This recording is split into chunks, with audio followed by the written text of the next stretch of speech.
നല്ല അടിപൊളി ടേസ്റ്റുള്ള മത്തൻ പായസം ഇവിടെ റെഡി ആയിട്ടുണ്ട്. ഹലോ കൂട്ടുകാരെ, എല്ലാവർക്കും സുഖല്ലേ? മമ്മി ഷിബി വ്ലോഗിന്റെ പുതിയൊരു വീഡിയോയിലേക്ക് എല്ലാവർക്കും സ്വാഗതം. ഞാൻ ഷിബില. എല്ലാവരും ന്യൂ ഇയർ ആഘോഷത്തിന്റെ തിരക്കിലായിരിക്കും. നമ്മുടെ പുതുവർഷത്തിലേക്ക് ഇനി ഏതാനും മണിക്കൂറുകളോ 2026 പിറക്കാനായിട്ട് കുറച്ച് മണിക്കൂറുകളേ ഉള്ളൂ. അപ്പൊ എല്ലാവർക്കും ഞങ്ങളുടെ ഹാപ്പി ന്യൂ ഇയർ.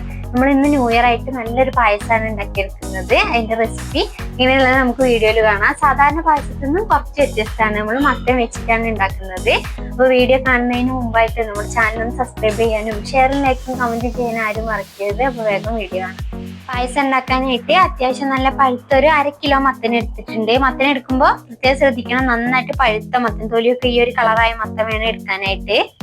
ഇനി പായസത്തിലേക്ക് വേണ്ടത് തേങ്ങയുടെ 1-ാം പാലും 2-ാം പാലും ആണ്. മധുരത്തിന് ആവശ്യത്തിന് ശർക്കരപ്പാനിയാണ്. നന്നായിട്ടൊന്ന് ഉരുക്കിയിട്ടൊന്ന് അരിച്ചെടുത്തതാണ്. പിന്നെ വേണ്ടത് അണ്ടിപ്പരിപ്പ്, മുന്തിരി, തേങ്ങാക്കൊത്ത്, കുറച്ച് ഏലക്കാപ്പൊടി. ഇത്രയും സാധനങ്ങളാണ് നമുക്ക് പായസത്തിലേക്ക് വേണ്ടത്. ഇനി വേഗം പായസം റെഡിയാക്കി എടുക്കാം. മത്തനൊന്ന് തൊലിയൊക്കെ കളഞ്ഞൊന്ന് ചെറിയ കഷ്ണങ്ങളായിട്ട് കട്ട് ചെയ്തെടുക്കാം.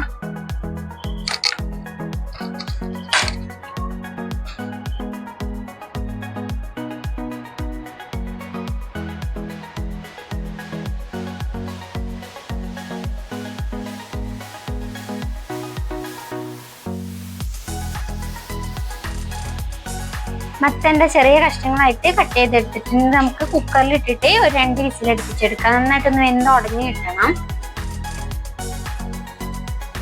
മത്തൻ നന്നായി വെന്തിട്ടുണ്ട്. നമ്മൾ ആ വേവിച്ച വെള്ളം ഒന്ന് മാറ്റിയിട്ട് മത്തന്റെ കഷ്ണങ്ങളായി ഒന്ന് മാറ്റിയെടുത്തതാണ്. ഇതൊന്നൊരു സ്പൂൺ വെച്ചിട്ട് ഉടച്ചെടുക്കാം.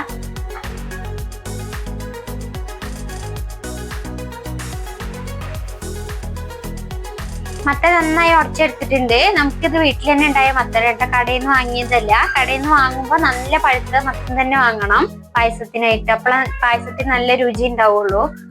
ഒരു പാനിലേക്ക് നെയ്യ് ചേർത്ത് കൊടുക്കാം. നെയ്യ് നന്നായി ചൂടായിട്ടുണ്ട്. ഇതിലേക്ക് നാളികേരക്കൊത്ത് ചേർത്ത് കൊടുക്കാം.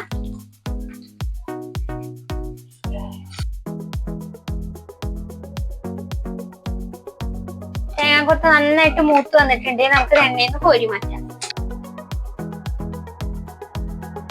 ഇതുപോലെ അണ്ടിപ്പരിപ്പും മുന്തിരിയും കൂടെ ഒന്ന് വറുത്ത് കോരി എടുക്കാം.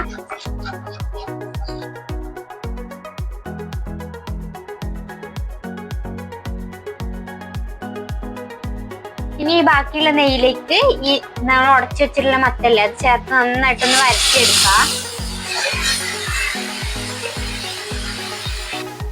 ഒരു 5 മിനിറ്റ് നന്നായിട്ട് നെയ്യില് മത്തൻ കിടന്ന് നന്നായിട്ട് വരണ്ട് വരണം. ഈ മത്തനിലുള്ള ഒരു വെള്ളല്ലേ അതൊന്ന് വറ്റി കിട്ടണം.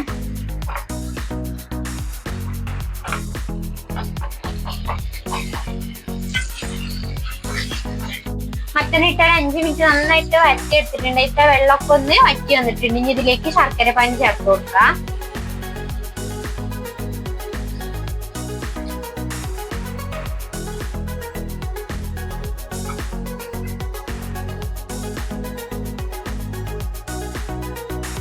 ശർക്കരപ്പാനി ചേർത്ത് നന്നായിട്ട് ഈ മത്തനും ശർക്കരപ്പാനിയും കൂടെ ഒന്ന് മിക്സ് ആക്കി എടുക്കാം.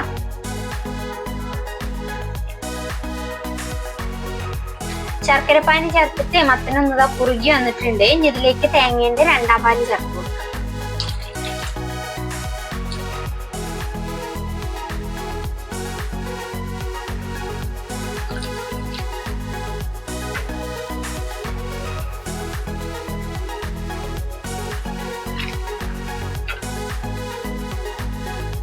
തേങ്ങേന്റെ 2-ാം പാലിൽ ഇടന്നിട്ട് നമ്മുടെ മത്തൻ ഒന്നും കൂടെ നന്നായിട്ട് തിളച്ച് ഒന്ന് കുറുകി വരണം.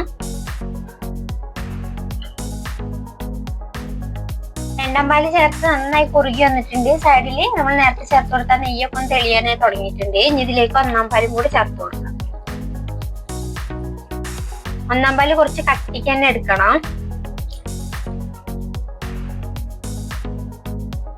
1-ാം പാല് ചേർത്തിട്ട് കുറെ നേരം തിളപ്പിക്കണ്ട. ഒന്ന് തള വരുമ്പോ നമുക്ക് സ്റ്റവ് ഓഫ് ചെയ്യാം.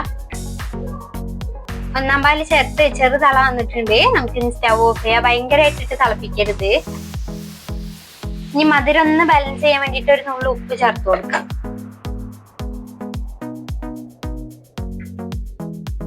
ഒരു 1/4 ടീസ്പൂൺ ഏലക്കാപ്പൊടി. ന്യൂ ഇയർ സ്പെഷ്യൽ മത്തൻ പായസം അവിടെ റെഡി ആയിട്ടുണ്ട്. ഇനി ഇതിന്റെ മേലെ നമുക്ക് നേരത്തെ നമ്മൾ വറുത്ത് കോരി എടുത്ത തേങ്ങാക്കൊത്തും അണ്ടിപ്പരിപ്പും മുന്തിരിയും കൂടെ ചേർത്ത് കൊടുക്കാം.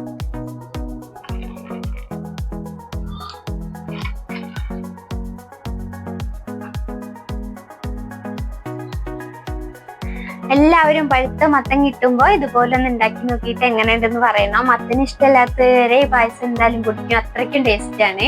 അപ്പൊ ഉണ്ടാക്കിയിട്ട് എങ്ങനെയുണ്ടെന്ന് കമന്റ് ചെയ്യാൻ ആരും മറക്കരുത്. അപ്പൊ എല്ലാവർക്കും ഒരിക്കൽ കൂടി ഹാപ്പി ന്യൂ ഇയർ. അതുപോലുള്ള നല്ലൊരു വീഡിയോ ആയിട്ട് നാളെ കാണാം.